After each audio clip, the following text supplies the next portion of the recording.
지금부터는 수급을 통해서 종목들의 옥석을 가려보겠습니다. 수급 파이터! 오늘은 김태성 팀장님과 함께하겠습니다. 안녕하세요. 네, 안녕하세요. 네, 먼저 수급 현황부터 살펴보도록 하겠습니다. 추석 연휴를 앞두고 우리 증시 그래도 양호한 흐름을 보이고 있습니다. 코스피 시장에서는 개인과 기관이 매수를 하면서 지수를 끌어올리고 있는데요.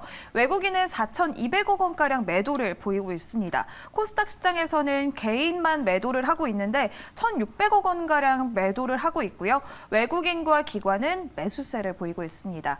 아무래도 오늘 코스피에서 외국인이 이렇게나 많이 파는 이유가 CPI 발표를 주시라는 걸까요? 일단 그런 것도 있을 수 있을 것 같고요. 특히 이제 이 명절, 그러니까 연휴를 앞두고 이 위험 회피 조금 투심이 좀 반영이 되면서 아무래도 이제 강하게 매수를 좀 하시는 주체보다 어느 정도 이제 매도, 그러니까 리스크 관리하는 주체들의 힘이 조금은 강하지 않을까라는 이야기를 한번 드려보도록 하겠고요.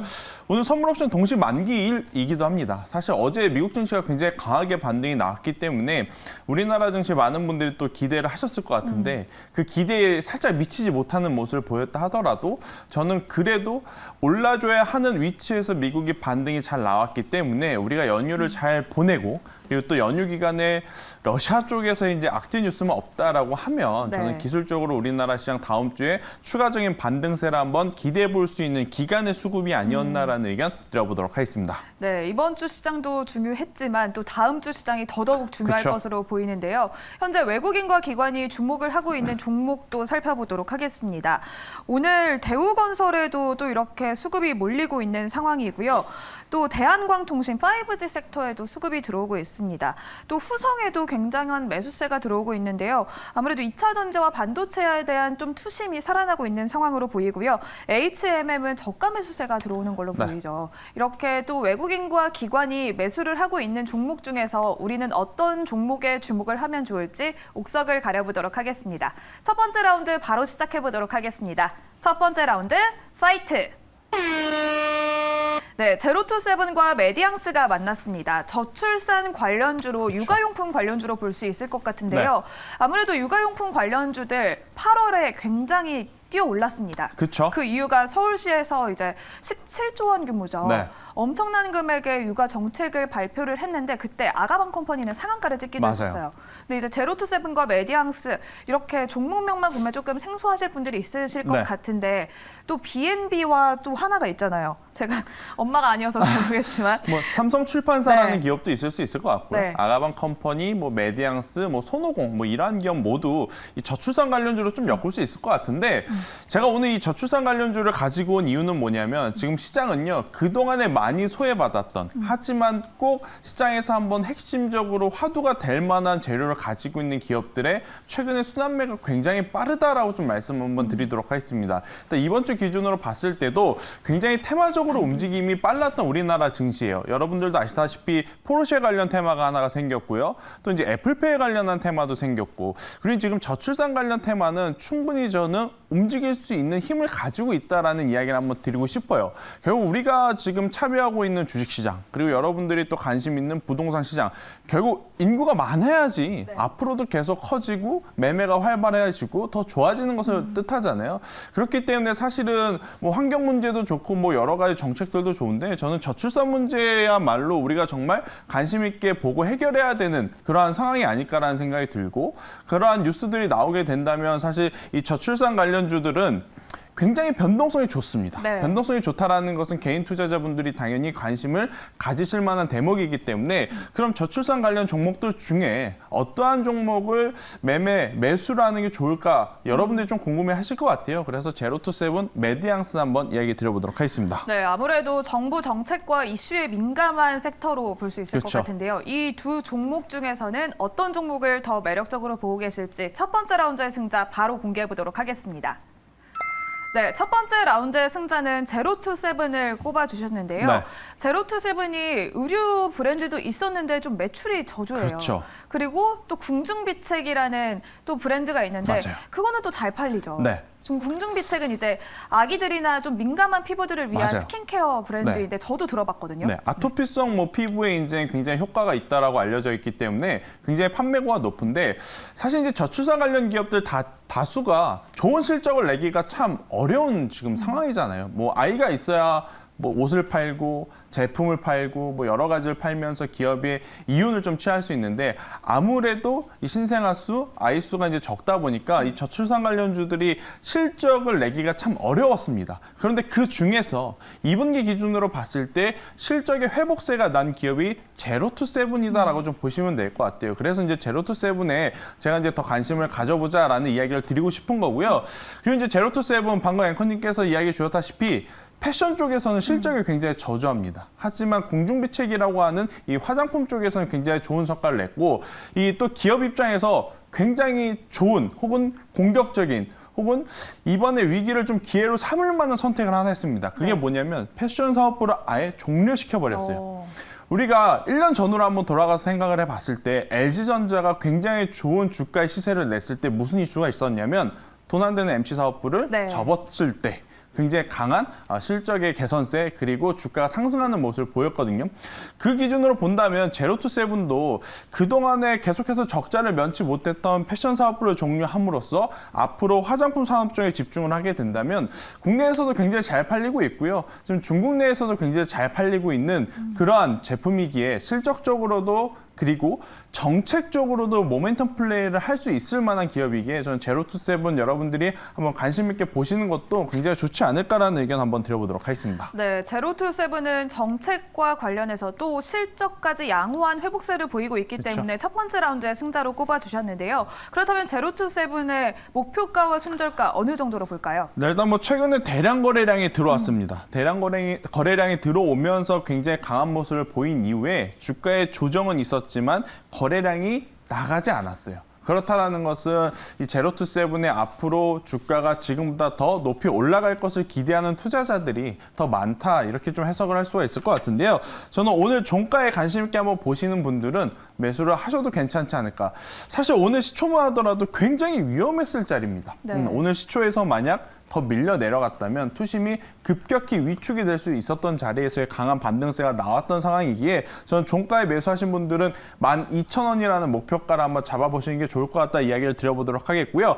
대신에 밀려 내려왔을 때 저는 7,000원이라는 가격대가 이탈이 되게 되면 그때는 손절하셔야 된다라는 의견을 한번 드려보도록 하겠습니다. 일단 7,000원이라는 것은 오늘 정말 내려오면 안 됐을 그 가격대거든요. 근데 그 가격대가 이탈이 되게 되면 그때는 손절하셔야 된다라는 의견 드려보도록 하겠습니다. 네, 이렇게 첫 번째 라운드의 승자는 제로투세븐을 꼽아주셨습니다. 목표가는 12,000원, 손절가는 7,000원 제시해 주셨습니다. 그러면 두 번째 라운드의 라인업은 어떻게 될지 두 번째 라운드도 바로 시작해 보도록 하겠습니다. 두 번째 라운드 파이트! 네, 이번에는 네온테크와 아모텍이 만났습니다. MLCC 관련주로 볼 수 있는데 아무래도 전기차 생산 대수가 늘어나면은 당연히 MLCC 관련주들도 수혜를 볼 수밖에 없잖아요. 맞아요. 이 두 종목은 어떻게 봐야 할까요? 일단 반도체 IT가 힘을 내고 있지 못하는 가운데 최근에 보면 전기전자가 굉장히 지금 빠르게 움직이고 있거든요. 또 이제 그 중에서 또 가장 강한 테마라고 한다면 결국에 자동차인 것 같습니다. 특히나 이제 전기차 시대를 도래해서 현대 기아가 굉장히 지금 급성장을 하고 있다는 느낌을 받는데 일단 전기차 혹은 이 전기 모멘텀을 가지고 있는 뭐 여러 가지 전자제품의 수요가 계속해서 지금 견고하게 나오기 때문에 그동안에 가장 기대했었던 MLCC 관련주들, 그러니까 기대는 했어요. 아마 5G하고 조금은 비슷한 느낌을 여러분들이 받으실 것 같아요. 기대는 하나, 주가는 올라가지 못했던 MLCC 관련주들, 이제는 다시 한번 볼 때가 되지 않았나라고 고민을 좀 하실 것 같아서요. 그 이야기를 한번 드려보도록 하겠습니다. 네, 지금 다시 보자 MLCC라고 정리를 해볼까요? 그렇다면 두 번째 라운드의 승자는 누가 될지 바로 공개해 보도록 하겠습니다. 네, 두 번째 라운드의 승자는 아모텍을 꼽아주셨습니다. 네. 아모텍이 3분기 영업이익이 이제 흑자를 될 것이다라는 전망이 나오고 있는데 아무래도 전장과 또 MLCC의 매출이 본격화된다는 목소리가 나와요. 네. 일단 MLCC 하면 대형주에서는 삼성전기를 말씀드릴 수 있을 것 같고 사실은 이제 그 밑에 하위단으로 가면 대표적이었던 종목군들이 이제 뭐 사막 콘덴서 이러한 기업들이 원래는 주도주의 역할을 했었는데 최근에 보면 수급의 변화를 통해서 이 아모텍이라고 하는 기업이 조금 더 부각이 되고 있는 상황이다라고 좀 보시면 될 것 같아요. 그러니까 결국에 이제 선택과 집중 이것을 어느 기업이 더 잘했느냐가 가장 오늘 중요한 포인트인 것 같습니다. 제로투세븐도 패션 사업부 접고 화장품 쪽에 힘을 주면서 좋은 실적을 지금 기대하잖아요. 네. 아모텍도 마찬가지예요. 모바일의 매출은 조금 적더라도 이제는 전장 쪽으로 이제 매출 충분히 기대를 할 수 있다라는 모멘텀을 가지고 있기 때문에 지금까지 실적이 부진했다 하더라도 다가오는 3분기 혹은 하반기 아니면 내년에는 지금보다 더 좋은 성과를 낼 수 있다라는 기대감이 계속해서 이제 퍼지고 있기 때문에 자, 아모텍 같은 경우에는 기관과 외국인도 계속 관심을 가져주는 게 아닌가라는 이야기를 한번 드려보도록 하겠고요. 2020년 매출의 절반이 이미 벌써 전장 부품으로 차고 있습니다. 이 추세가 이제 더 가게 된다면 아무래도 지금보다 더 좋은 성과 충분히 낼 수 있는 그러한 MLCC 관련 기업이 아닐까라는 생각이 들고 있고요. 일단 모바일 쪽이 사실은 기대가 그렇게 높진 않았어요. 네. 그런데 최근에 폴더블도 그렇고 아이폰 14 버전도 판매 가격을 우리는 올릴 거라고 예상을 했지만 결국엔 판매가가 동결이 되면서 만약에 해당 제품의 수요가 늘어난다? 그러면 그에 따른 또 수혜주로도 분류가 될 가능성이 높아서요. 아모텍 굉장히 많은 모멘텀을 갖고 있기에 관심 있게 보자라는 의견 드리도록 하겠습니다. 네, 첫 번째 라운드의 승자였던 제로투세븐과 함께 두 번째 라운드의 승자인 아모텍 역시 선택과 집중을 잘한 그렇죠. 종목이다라는 관점에서 승자로 꼽아주셨습니다. 그렇다면 아모텍의 가격 전략은 어떻게 세워볼까요? 네, 일단 오늘 굉장히 좋은 위치에서 흘러가고 있기 때문에 종가에 관심 있게 보자라는 의견 드려보면서 여기서 추가적으로 상승을 했을 시에는 저는 35,000원이라는 목표가를 높게 한번 잡아 드려보도록 하겠고요. 만약에 밀려 내려왔을 경우에는 2만 원이라는 가격대가 이탈이 되면 박스권 하단이 이탈이 되는 가격대거든요. 그때는 꼭 리스크 관리를 해야 된다는 의견 드려보도록 하겠습니다. 네, 이렇게 두 번째 라운드의 승자는 다양한 모멘텀이 있는 아모텍을 꼽아주셨습니다. 목표가는 35,000원, 손절가는 2만 원 제시를 해주셨습니다.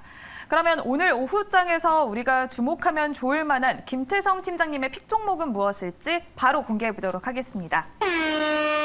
네, 오늘의 픽 종목은 동훈 아나텍을 꼽아주셨습니다. 아모텍에 이어가서 또 그쵸. 택택인데 네. 아무래도 폴더블 폰에 대한 관심이 계속되는 것 같아요. 맞아요. 일단 동훈 아나텍 하면 여러분들도 아시다시피 이제 카메라 관련주, 특히나 이제 OIS라 그래서 손떨림 방지 기능. 네. 이것을 이제 전문적으로 만드는 기업이다라고 좀 보시면 될 것 같은데요. 일단 과거에 프리미엄 라인업에만 들어갔던 이러한 기능들이 사실은 최근에 보면 중저가 라인업에도 이제는 다 필수적으로 좀 들어가고 있다라는 것. 이제 그게 가장 중요한 포인트가 아닐까라는 생각이 들어요. 여기에 이제 아모텍과 마찬가지로 다수 이제 모바일 부품사들이 어디로 지금 더 확장을 사업을 키워나가느냐, 자동차 쪽으로 굉장히 지금 빠르게 옮겨가고 있습니다. 반도체 팹리스와 관련도 되어 있고 바이오 쪽으로도 약간 다리를 걸쳐두고 있는 동훈 아나텍이긴 하지만 그래도 결국 기업이 성장을 하려면 모바일과 혹은 전장 산업부에서 승부를 봐야 된다라고 여러분들이 한번 이해를 해주시면 좋을 것 같고요. 실제로 모바일 쪽에서는 굉장히 견고합니다.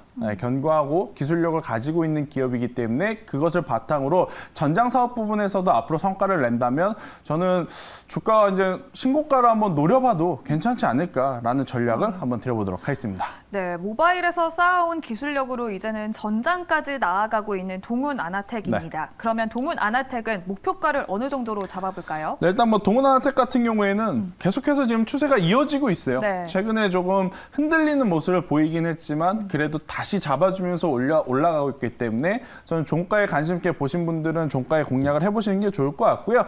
여기서 이제 상승을 하게 된다면 신고가 부분 넘어서 15,000원이라는 목표가를 제시드려 보도록 하겠고요. 만약에 내려간다면 손절가 10,000원 이탈 시에는 우선 짧게 대응해야 된다. 사실 동훈 아나텍은 이번에 처음 가지고 온 종목은 아니에요. 네. 저희가 이제 6,000원대, 7,000원대부터 말씀드렸던 종목이긴 하나 추세가 계속 이어지고 있기 때문에 다시 한번 오늘 갖고 온 것이니 관심 있게 보자라는 의견 드려보도록 하겠습니다. 네, 이렇게 오늘 팀장님의 픽 종목은 상승 흐름을 잘 이어나가고 있는 동훈 네. 아나텍을 선택을 해주셨습니다. 목표가는 15,000원, 손절가는 10,000원으로 참고해보시면 좋을 것 같습니다. 오늘 이렇게 김태성 팀장님과 함께 수급을 통해서 종목들의 옥석을 가려봤습니다. 오늘 말씀 고맙습니다.